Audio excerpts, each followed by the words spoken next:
Hindi na mawawala sa Pinoy entertainment ang panggagaya. Kaya naman patok ngayon sina Rodney Duterte, Pinoy at Simpleni.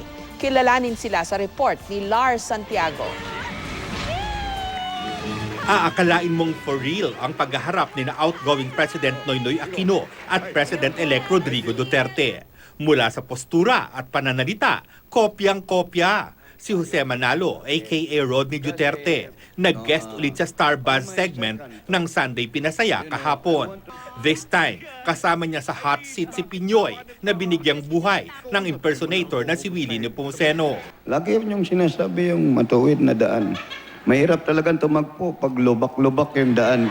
Naungkat din ang love life ni Pinoy na di raw mag-give up kay Miss Universe Pia Awards back. Kasi the last time, tinext ko siya, sabi ko, Pia, what was your best achievement in your life so far?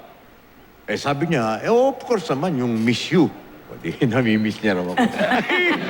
Payo naman sa kanya ni Duterte. Pag sinunod mo ako, may papangako ko sa'yo, 3 to 6 months, magka-girlfriend ka na, Noy. Sabi ni Duterte, matapang ang dapat na maging First Lady, kaya pambato niya ang anak na si Inday Sahara.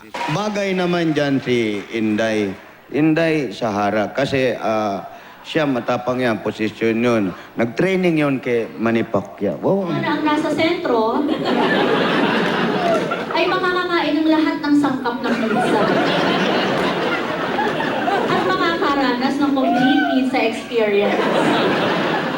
Habang ang mga nasa laylayan ay magkakasya na lamang sa crust, tomato. Si Simpleni o si Joy Rian Pacumio na dati nang nag-guest sa Sunday Pinasaya.